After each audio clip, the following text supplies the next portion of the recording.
All right, everybody, we'll go ahead and get started. I got 1 past 10.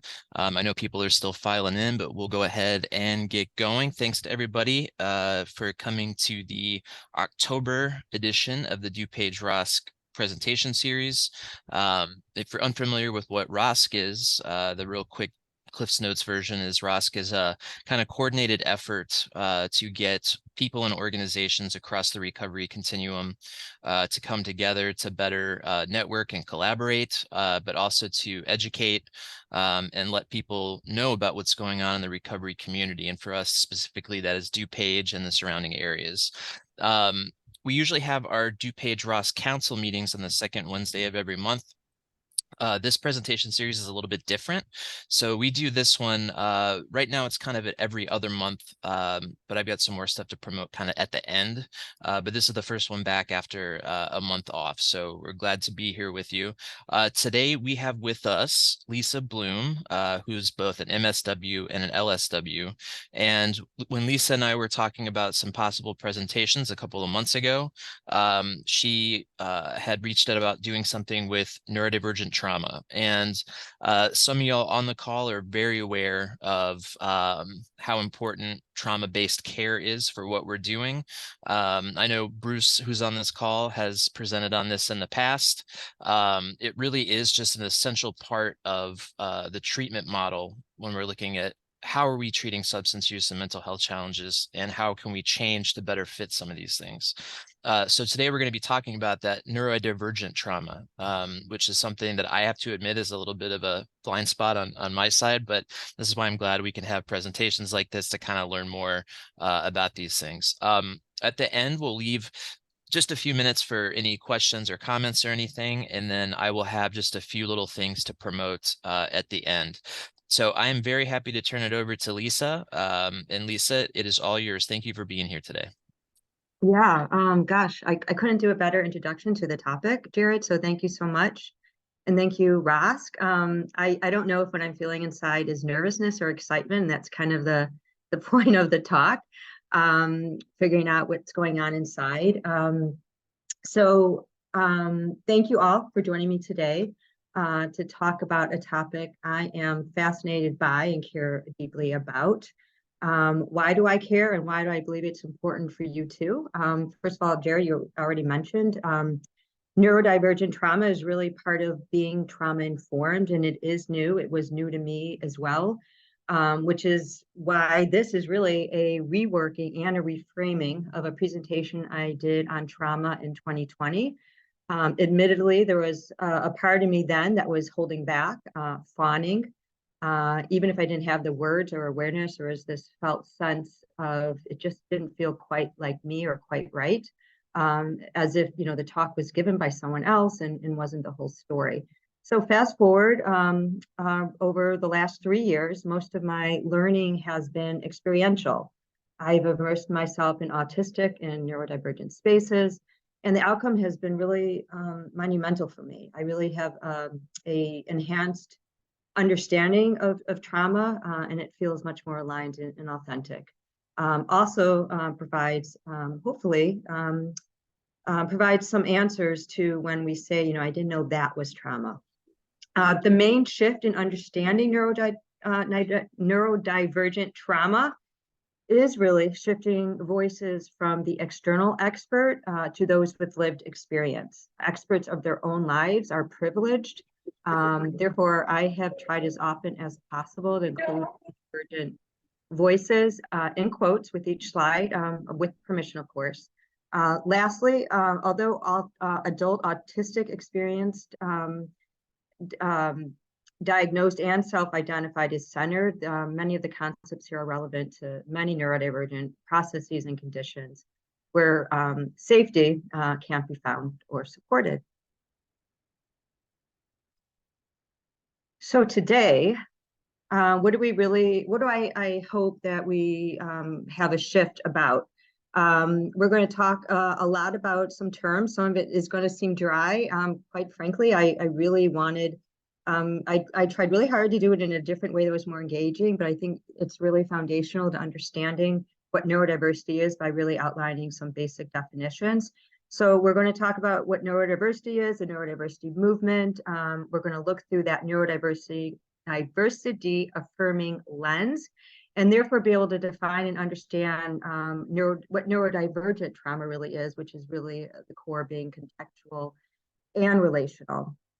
Secondly, through Deb Dana and Stephen Porges's a phenomenal work and the polyvagal theory, we're going to understand better the science of safety, co-regulation, and connection, all through a neurodiversity paradigm, and understand masking as a trauma response to a pervasive sense of unsafety.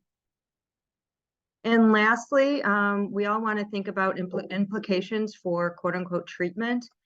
So we're going to look at trauma-sensitive yoga, and other treatment bottom-up processes to understand the role of interoceptive awareness as really being foundational to identity and sense of self. But before I go on, and I can't see this, but if there are questions that come in, Jared, please feel free to tell me to shush, and I'm happy to answer them as they come in. Sure. If anyone has questions or stuff, you can just put it in the chat, and I'll let Lisa know. Thank you. So before moving into the agenda, I really like to share where much of my encouragement and inspiration for advocating for neurodiversity acceptance comes from. This is June. In graduate school 20 years ago, yes, it's been 20, I worked with June, who was diagnosed with schizophrenia. She was often described as treatment-resistant, medication non-compliant, lacking insight. She denied having a mental illness, and that was generally thought of as the benchmark for successful treatment. What I learned in our time together was that her delusions were rooted in a very, very real wound, that even if I couldn't share in her reality, I could respect and honor the tremendous survival value and meaning it provided her. By diverging from what seemed objective and medically normal, I really was validating her inner life and allowing her to communicate her very, very human feelings. It was really a courageous and brilliant attempt on her part, quite honestly. What I came to realize, it was really just preserving a lost innocence, that she went into a sense of a delusional process because she had the other times where she tried to communicate that inner world inside her had failed. So before I go into a number of kind of dry terms, I want to just talk about, it's at the bottom and I'll show up as I get to the end. But all of these definitions, and you can learn more, really, I'm recommending two spaces. One is Dr. Nick Walker's work. She is an educator, an author, a scholar, creative writer, and she writes creatively and beautifully about neurodivergent experience and processes. She has a wonderful presence online, and she also is in fiction and in print. So please check out her work.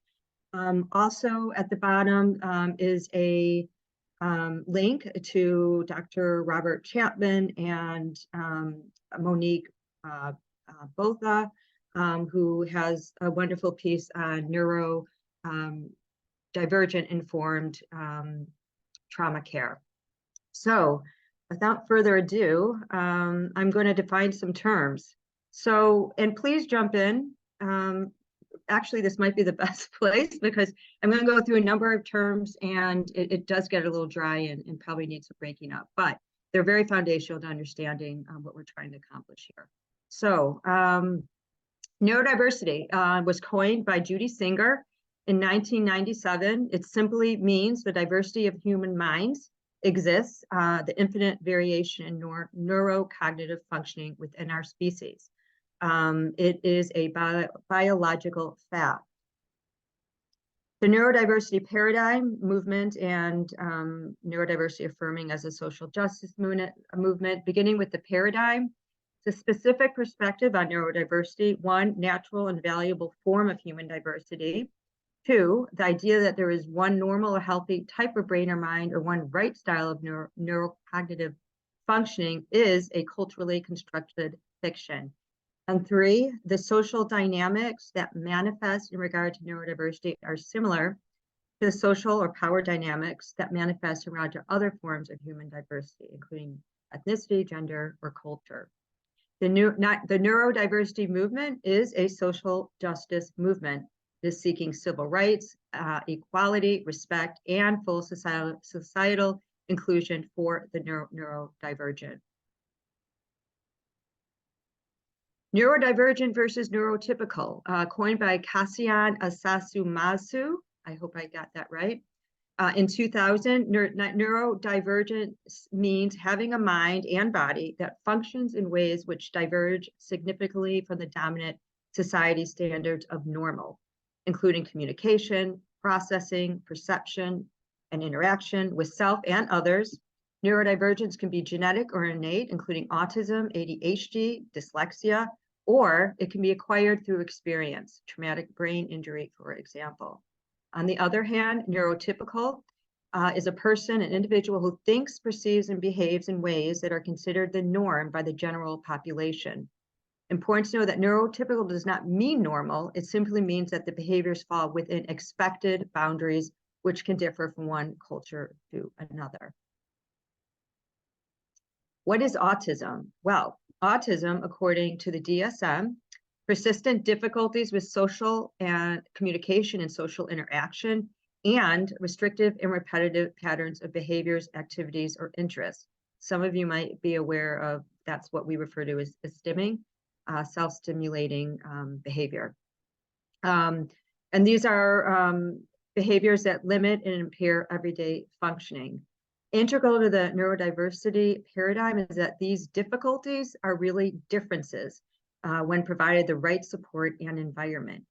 It could also be understood that the DSM is really describing, first of all, a boy, and I'm choosing not to go into the history of autism, but much of what we understand about autism is based on a stereotype of what a male looks like and their behavior, but there's different presentations as well. And it could also be understood that the presentation that is embodied, if you will, in the DSM is really not an autistic person who is in a state of regulation, but rather distressed and traumatized. The neurodiversity paradigm rejects the pathologizing of such forms of neurodivergent, and the neurodiversity movement opposes attempts to get rid of them.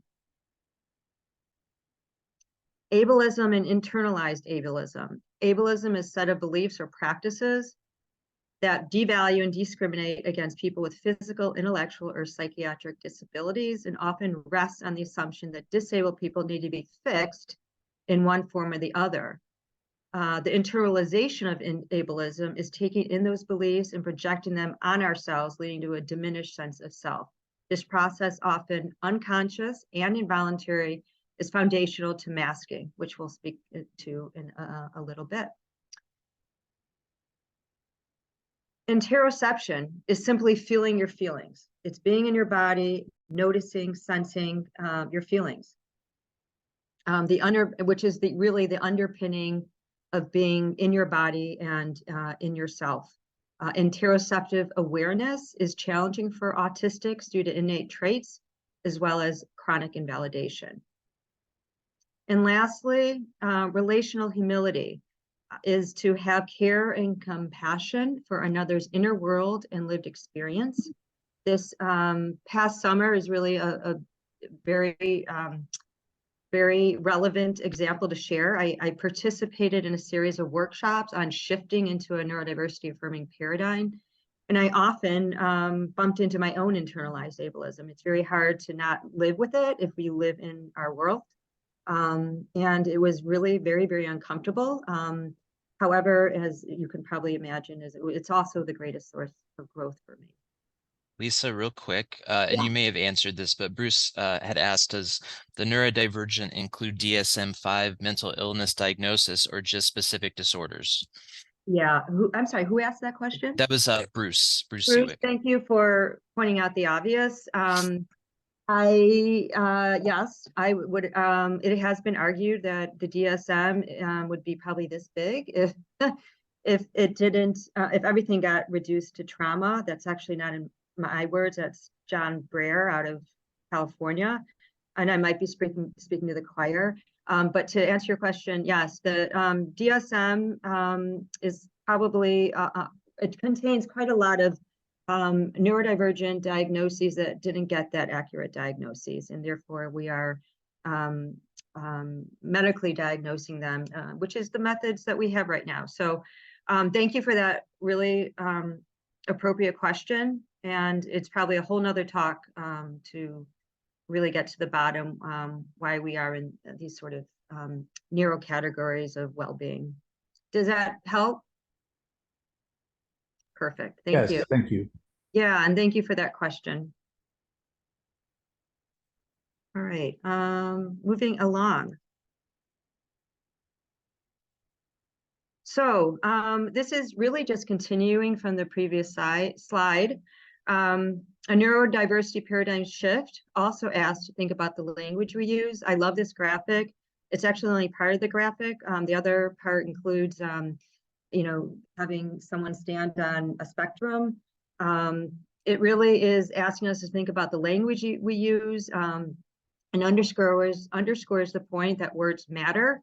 First, neurology isn't something you pick up and put down like your purse. It is inherent in who you are. Autistic identity is a source of pride and preferred over person-first language. Functioning labels is another area I want to lend some emphasis to. High and low, which are words we use to describe autistic functioning. Higher functioning, lower functioning are actually harmful to autistic people due to the fact that the emphasis is on meeting society's expectations versus supporting personal needs. It's always important to discuss specific needs of support or accommodation. This is particularly relevant to schools. And then lastly, the expression, well, you don't look autistic. There's no one way to look anything really, and there's no one way to look specifically to look autistic. There's an expression in the community, if you've met one autistic, you have met one autistic. And realize that for those who I think are late diagnosed autistic, it's taken them so long to get there, and they have probably spent so much time hiding who they are innately, that those sorts of comments really undermine a lot of the work that they have done. Real quick, there was a comment. Kendall said, it's interesting. I was in a training earlier this week on advocacy. They recommend person-first language, but no, that's not currently preferred. Yeah, so I want to make the great question, and I probably should have said this. Centering someone's preference is always the way to go. If someone wants to be described as a person with autism, you always go with what they prefer. So yes, I hear that really strongly. The other piece to it, though, is in the autistic community where self-diagnosis is part of it, taking back that identity is a source of pride and affirmation. And so the identity first is really a lot of what is preferred. That's one. And then two, you can't really separate autism from the person. To be autistic is to shapes every movement, every thought, every engagement with the world and with yourself. So saying you're with it is undermining that sense of core that is really wanting to be affirmed. Thank you for that question. And there is controversy over it, over what is preferred. I have heard, and actually I think, Danny, if you don't mind me giving you a shout out, we often hear the expression, you know, I didn't know that was trauma. My trauma can't find a name, and here is why. This is a very brief, very brief history of the DSM diagnosis of PTSD. Essentially, we had gone from a singular event to multiple events to experiences, and then looking at the context. But the emphasis was always still on the what. The ICD-11 does include complex trauma, yay, and we tried to get it here.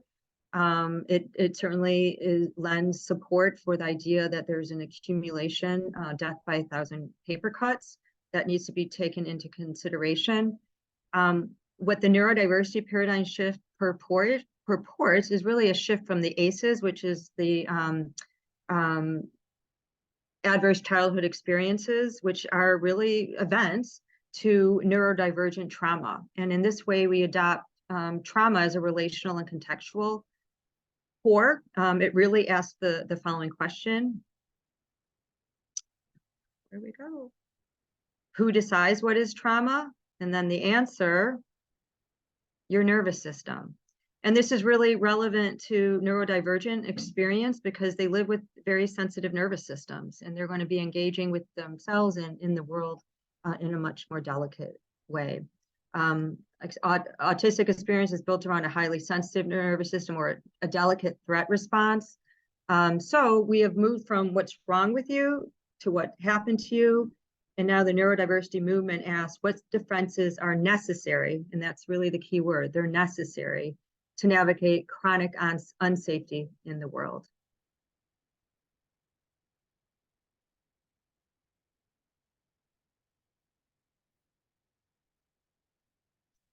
So neurodivergent trauma, as I mentioned, is a form of complex trauma, and is it about so much more. It's about a loss of safety, physical connection to the body. It's a loss of self-worth and identity. That's really what masking is all about. It is so much about shame and disassociation, so much shame and so much dissociation, and I'll talk in a little bit about it. That really underscores the masking, that there's a sense of feeling so bad in the world, that the core of essence we are is so wrong, that you have to sever that experience from your awareness.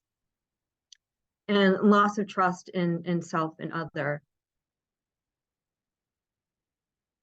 In the words of autistic advocate Harry Thompson, he has wonderful work on the PDA subtype, which is pathological demand avoidance. He writes, it is the annihilation of self from being in a world of chronic invalidation, sensory overwhelm and its invalidation, social trauma from being misunderstood and rejected, and constant disappointing and failing the expectations of others. So essentially, we need more refinement of the definition of trauma, and I'd like to propose one. Neurodivergent trauma is a complex wounding constellating from being in a world not created for you.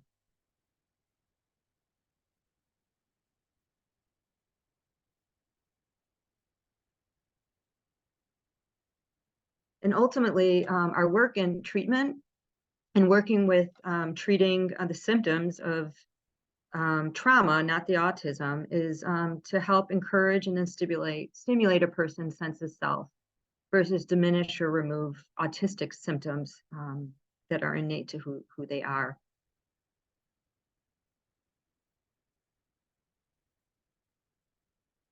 So no one does this alone. So I just wanted to take a few moments with this slide and share with you some of the sources that I've really learned from some of the trauma scholars who really helped me shape our understanding, my understanding of what neurodivergent trauma is, really underscoring its relational core. First of all, we have Judith Herman. She talks about trauma as an injury to our capacity to feel. In her newest work, she writes, trauma is at its heart a social problem rather than an individual one. Shame, this is a wonderful book for anyone who where this resonates, and we've heard, thank you, Brene Brown. Before Brene Brown, we had John Bradshaw. I really do believe that shame underpins all of our defense mechanisms, and this is no less truth in working with neurodivergent trauma. And I think working with neurodivergent trauma is largely about working with shame. And Patricia DeYoung writes about shame being in a relational lens, the experience of one's felt sense of self disintegrating in the presence of a dysregulating other. This is included in my recommended reading. And then Alan Shore, who writes a lot about early development and accessing or the development of the right relational brain. And he writes about shame is not about the absence of other, but about something wrong with presence at a time when a child needs a particular kind of response. So trauma is really the fallout of a misattunement, a mismatch that never gets repaired. And we have defense mechanisms that get built up in its place. Real quick, Nicole mentioned that it seems like there's an emphasis on diagnosing children with either having or not having autism instead of understanding neurodevelopment that may be divergent. And then she has some personal experience with her son, and it seems like trying to mold neurodivergent children to fit a standard school model could be traumatic. Oh my God. Nicole, first of all, thank you for your question. And secondly, I'm so sorry. Because I don't have children, and I couldn't imagine what it's like to put them through school, all those sensitive super feelers. I think, and one of the things I learned during the series I did is this is all really new work. I mean, neurodivergent trauma, neurodivergence, and autism, looking at it through not through a lens of deficits is really a new undertaking. From your question, what I hear is, yes, autism, they need to slap on a diagnosis, they need to make IEPs. And I think what I mostly want to say is thank you for your input and sharing your experience, and just keep advocating for what support needs are needed. And you're the kid's biggest champion in that respect. I'm sorry I didn't answer more specifically, but I know I recently went to a meeting out in the Mid-Valley, and what I kind of gleaned from it is that there are a lot of folks that are catching on to this, that there's neurodivergence going on. It's just we are in a collective institutionalized world where we haven't really, this kind of discussion hasn't caught up, but it's creating traction. And quite frankly, that's entirely why I'm here talking about this for children and you'll hear me quote a lot of adult autistics. You know, they went through their whole lives exposed to very abusive treatment to try to turn them into something that they're not. So thank you, Nicole. Lastly, I just want to, because this is really important, I think, whenever you're thinking of trauma, and this is Donald Kalschat is a Jungian analyst. He talks about the fact that we're given more in life than we can bear to experience consciously, and particularly, and again, I'm going to use children, a child who is not responded to and seen for who he is, seen for himself or herself or themselves in their joy. Learn that the essence of who they are is just wrong, bad, and broken. And what happens when you experience those feelings is that you sever it from your awareness. That's called dissociation. And for autistics, we're going to talk about something called masking, and that's another way to just protect that that core innocence that wants to keep hidden from that traumatization. So this is my collage of nervous systems. Remember, autistic and neurodivergent folks have a highly sensitive nervous system, and we'll say a little bit more about that on the next slide. But this is my new way of introducing polyvagal theory. I found when I was talking about dorsal and vagal and parasympathetic, I mean, I just get caught up in the words. That's one. And two, you can't really learn about anything with the words, and particularly about the nervous system. I think it's probably more useful too. One, think about your own state and drop into that, So I am going to invite you just to drop in and as you engage with these images, to think about how you're feeling inside and what these images convey to you. And any of them, there's 6 of them. And anyone who would like to share, I'd love to hear what your thoughts are.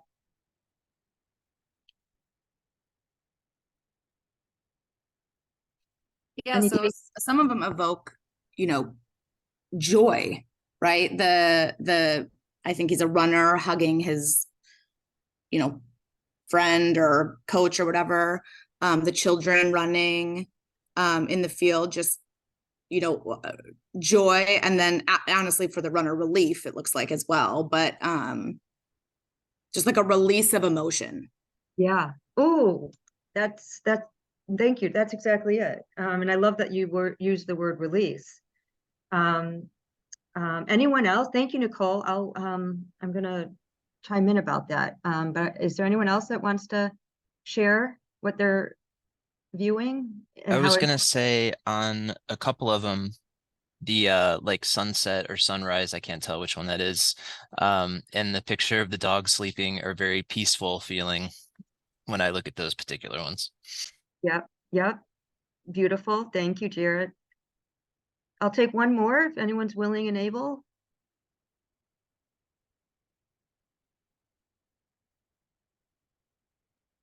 There's also like support and togetherness.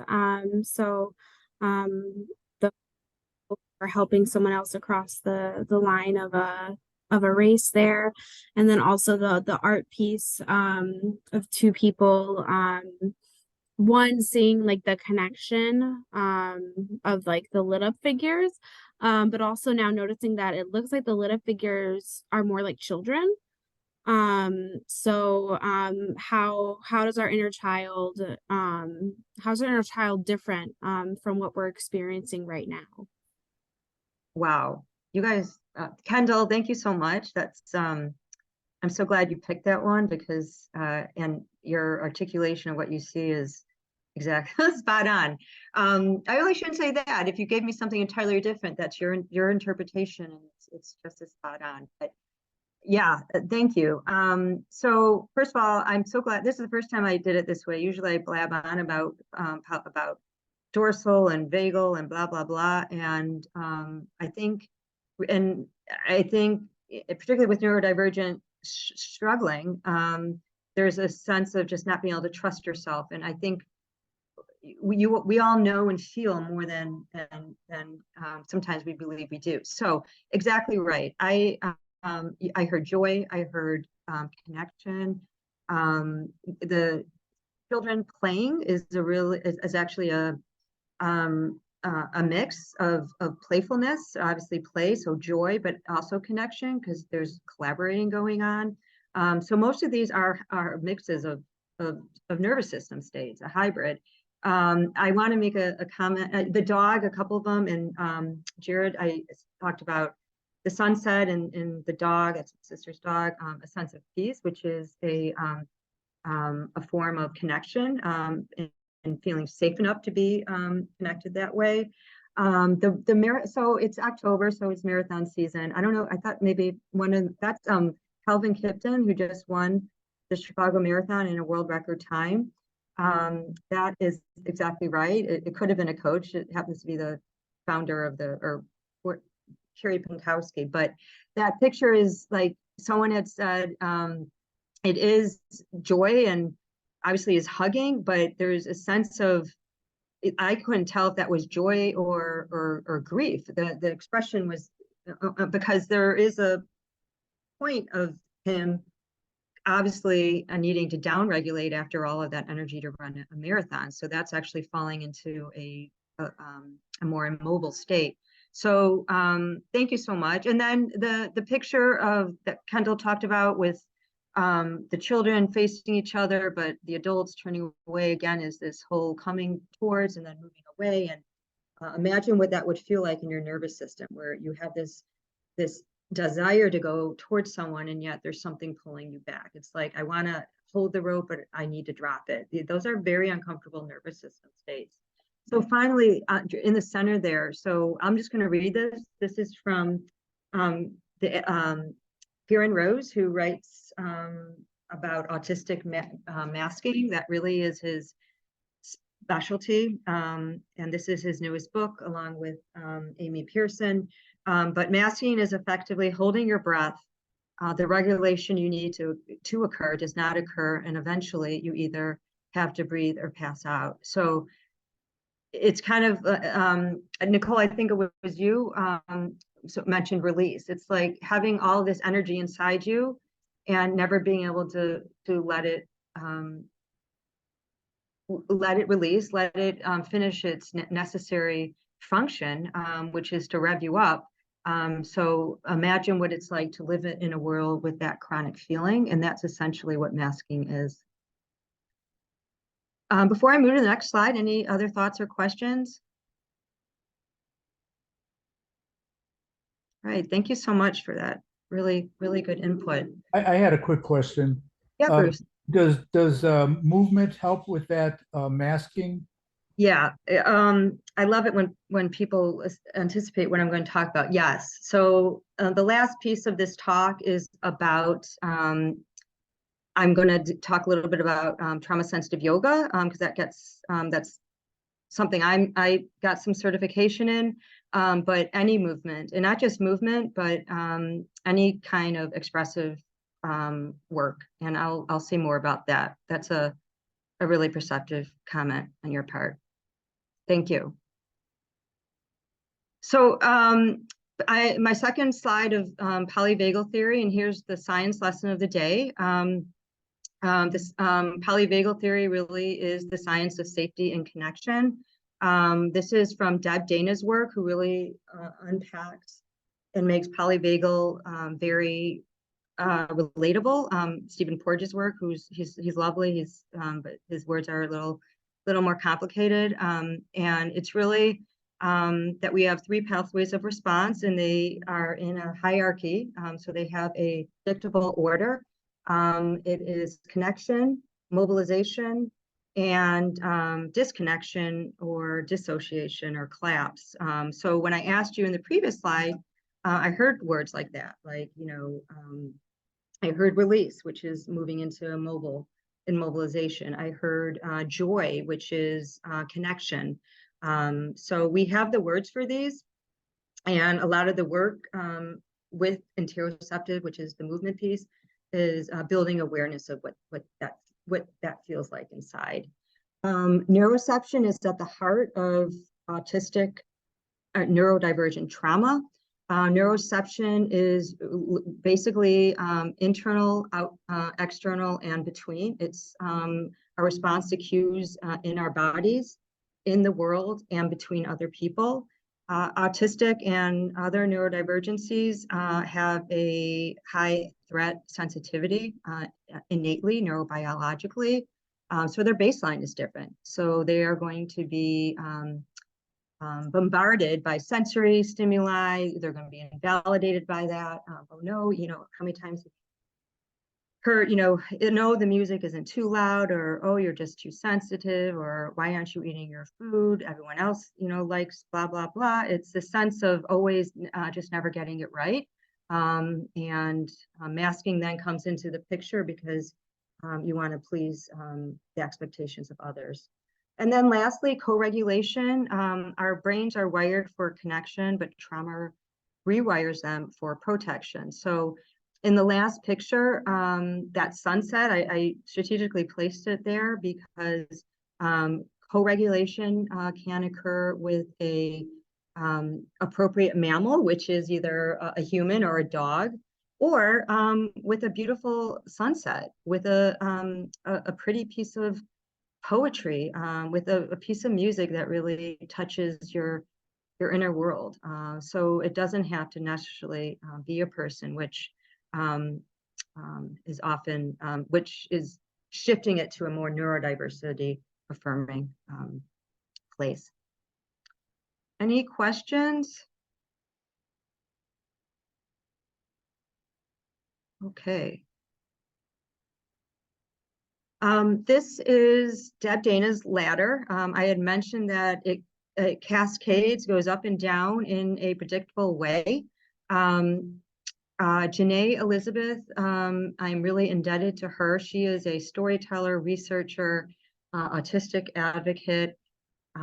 She runs a lot of workshops on learning about your nervous system, and she has done tremendous work on unpacking some complexity about autistic experience and helping neurodivergent folks tune into their inner worlds and heal.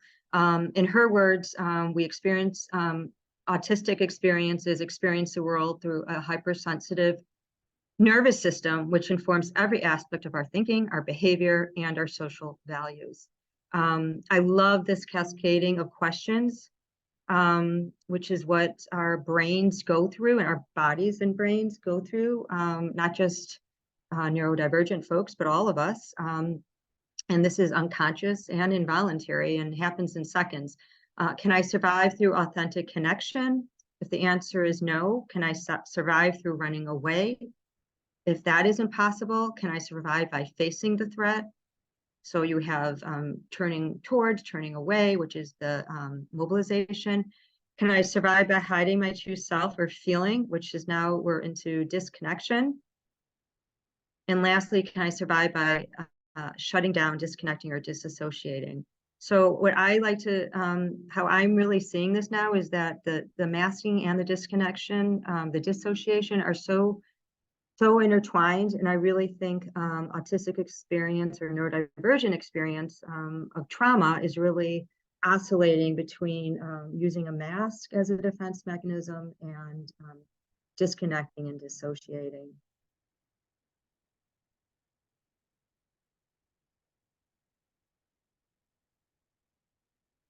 So just to wrap up the importance of polyvagal theory through a neurodiversity affirming lens, we are back with June. I'm just going to pause. And first of all, does anyone recognize this painting? It's not a quiz, but it'll be interesting if someone does, because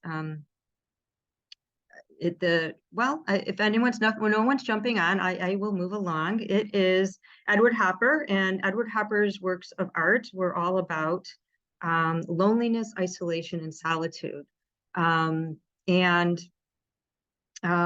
don't know, with that preface, is there anyone that wants to comment on how they would, how they're neurobiologically experiencing this image? Is it a sense of loneliness? Is there a sense of isolation in you or solitude? Yeah, all of the above. It feels very lonely and sad.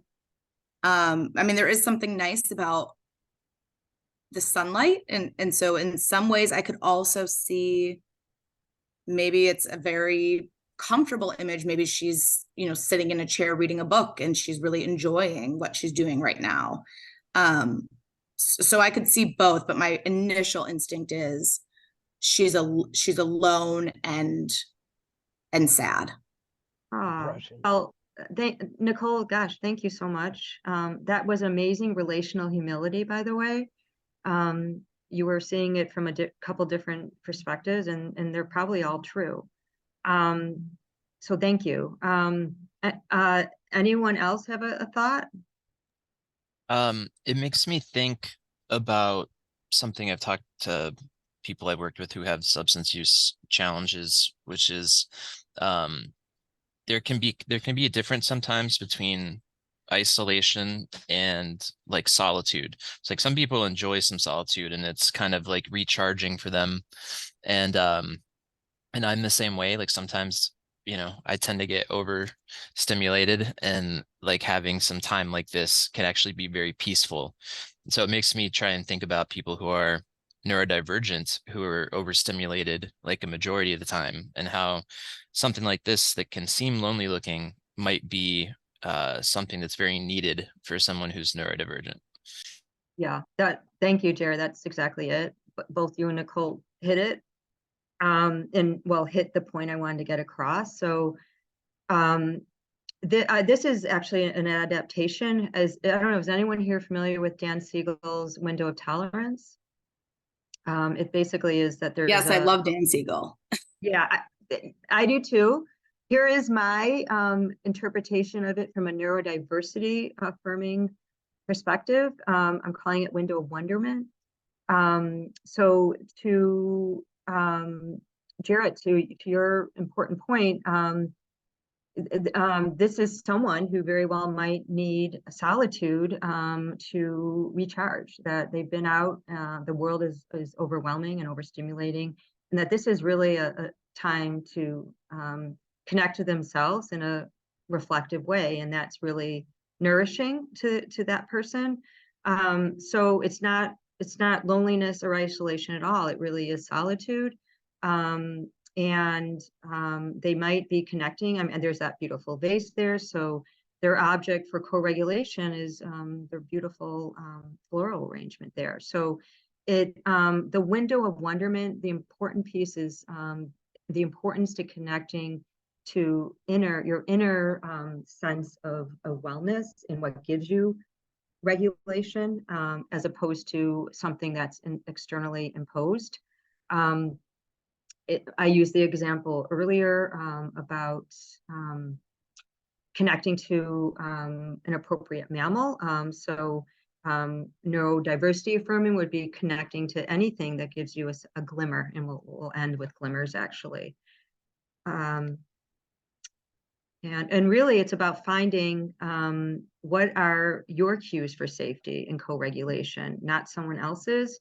And the important piece here I want to drive home is for autistics, and particularly when you have neurodivergent trauma, you don't know what you want. And when I get to masking, which I better do really quickly because we only have 10 minutes left, most of the way you engage with the world is to suit the needs of others, and you lose all sense of really what your own sense of needs are, and particularly your needs to feel well and to feel safe.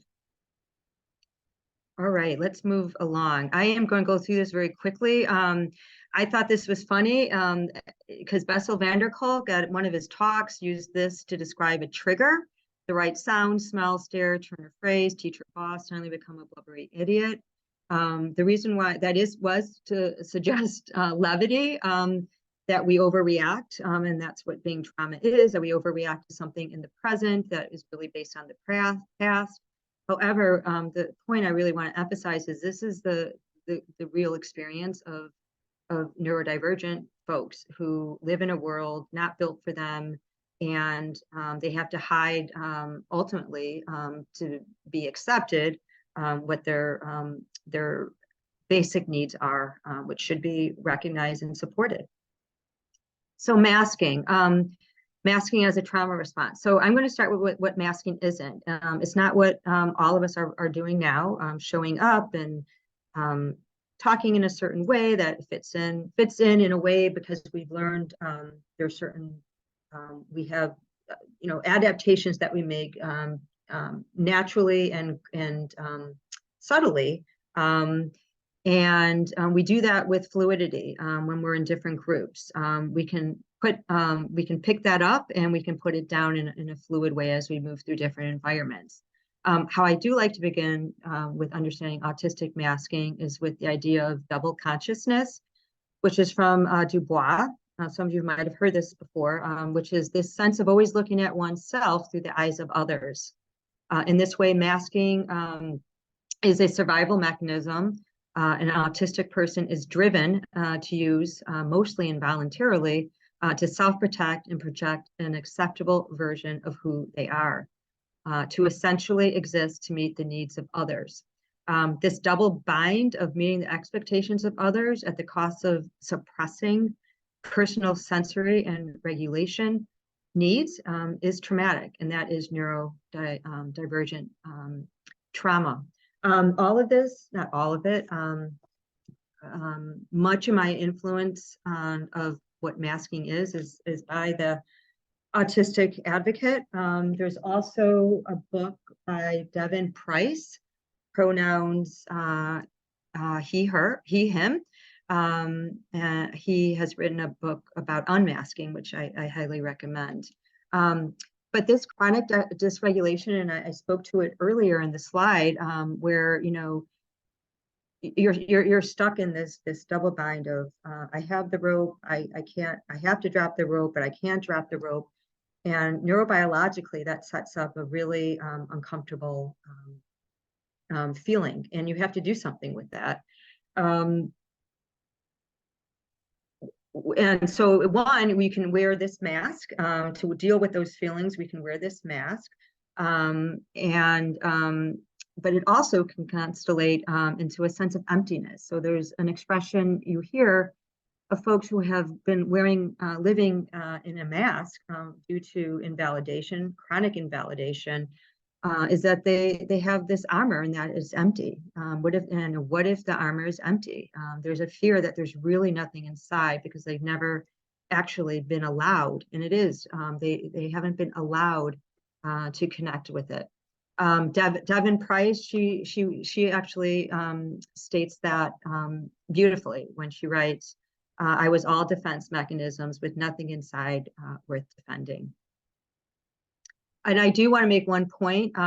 The image here was actually from a symposium that the Menninger Clinic out of Houston put on, and it wasn't on masking at all. It was on the problem of shame. And I want to just, again, really emphasize that there's this trifecta going on with neurodivergent trauma, and it all constellates around dissociation, masking, and really shame underscoring and underpinning all of that.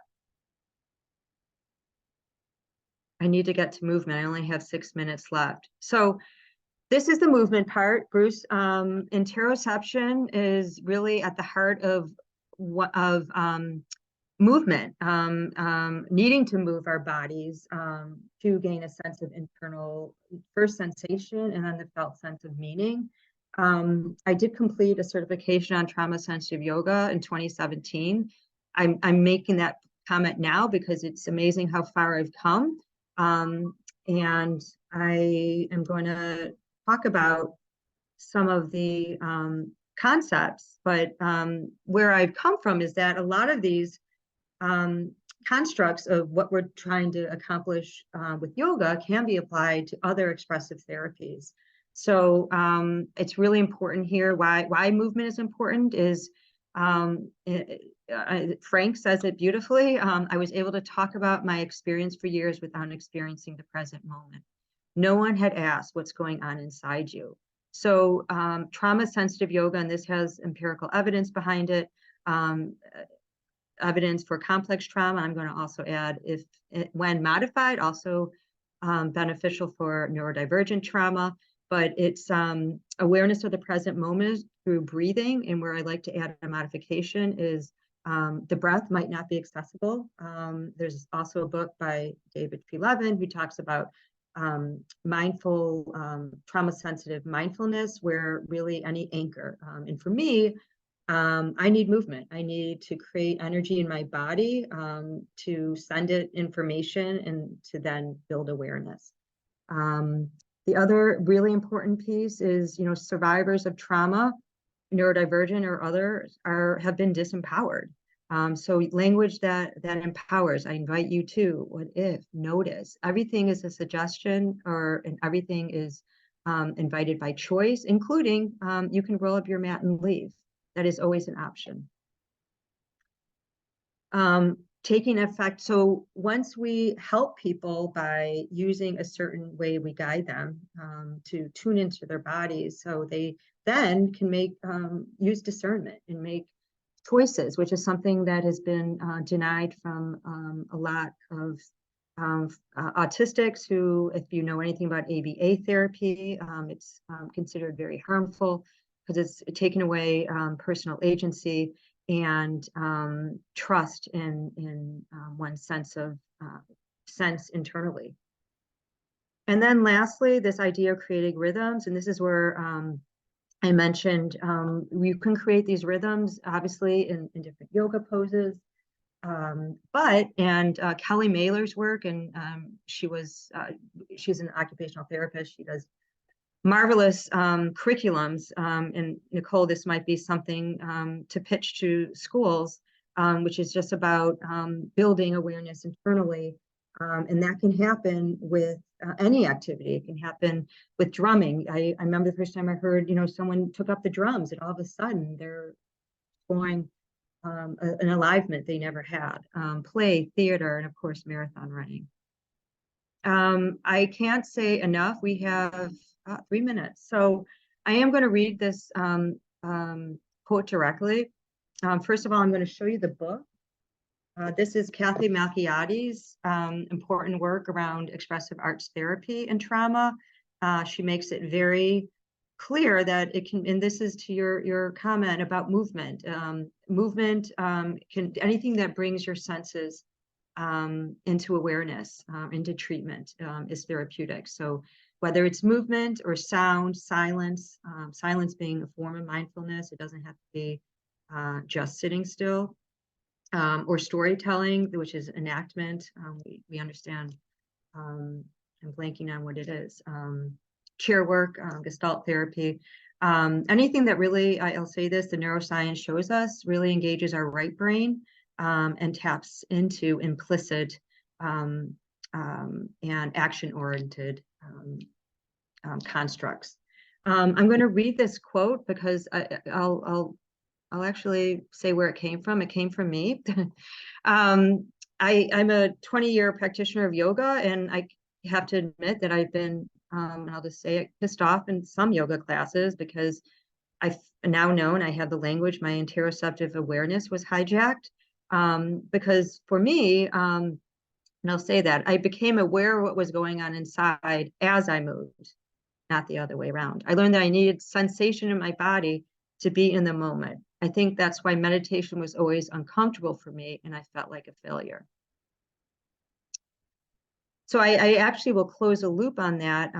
What really is neurodiversity affirming is really asking what fits in the landscape of your internal world, not the other way around. Here's mindfulness, here's meditation, here's what works for you, what I believe works for you. Let me tune in first and have you take a look inside and find those answers. There's a great quote, Ron Kurtz, who said, we don't have to find the answers for our patients. All we have to do is turn them inside and help them find it. And lastly, with one hour exactly, I want to end with glimmers. And glimmers refers to these small moments when our biology is in a place of connection or regulation, which cues our nervous system to feel safe or calm.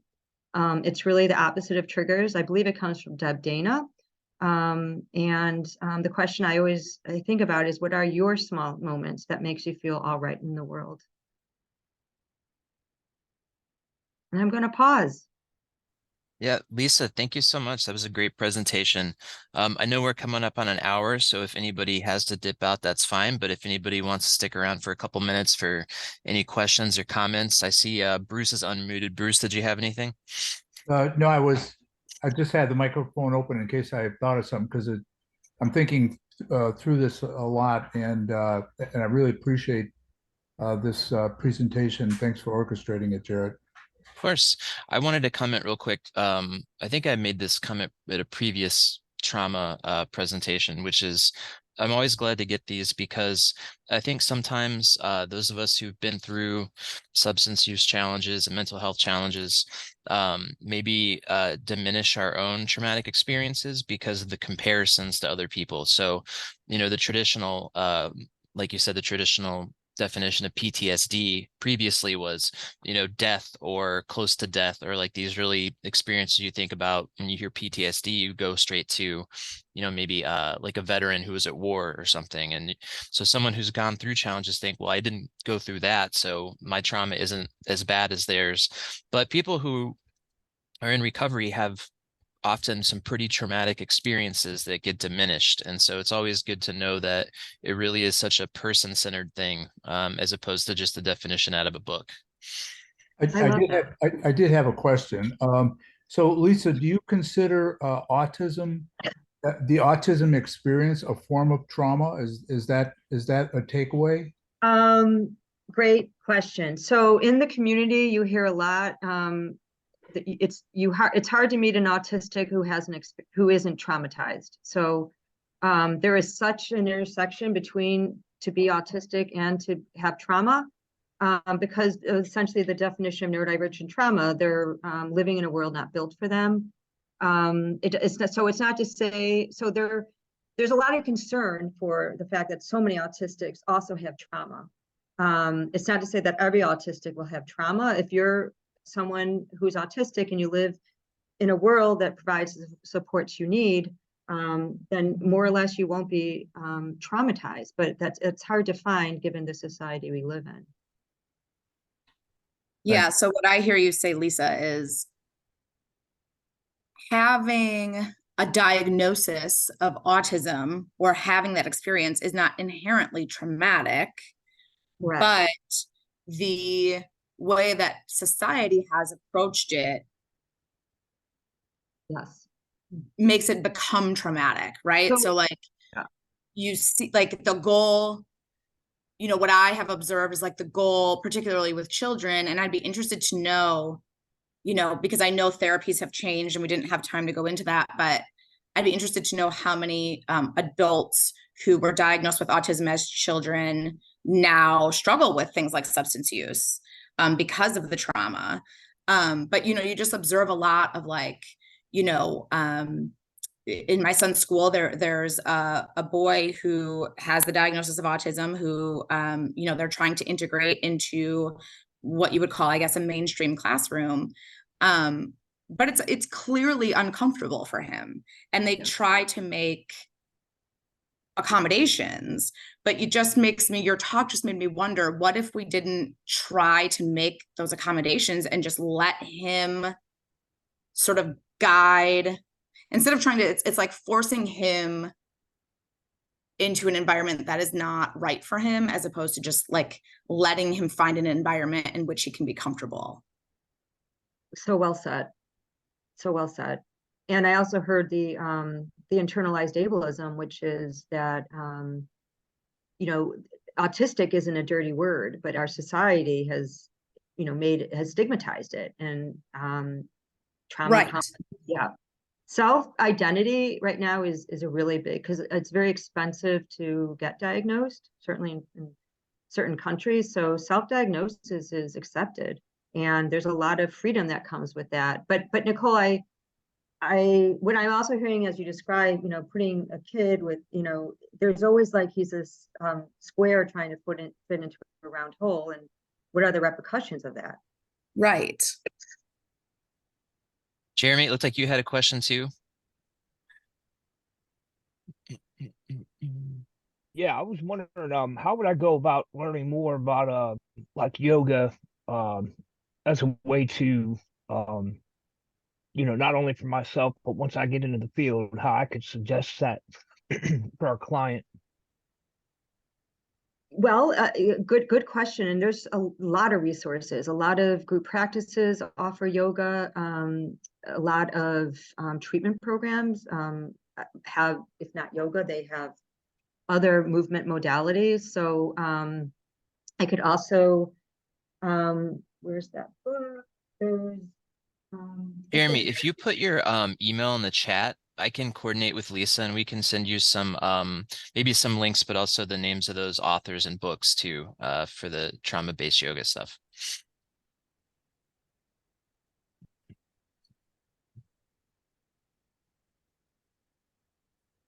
But yeah, we got a couple more minutes if anybody wants to have a question or comment. Otherwise, it was fantastic presentation. If anybody wants to share this one, it's going to be up on our YouTube probably within the next day or so. So you can share that with anybody who missed it. Going once, going twice. Lisa, thank you so much. That was phenomenal. We loved having you. And we'd love to have you back anytime. Thanks. Take care, everyone.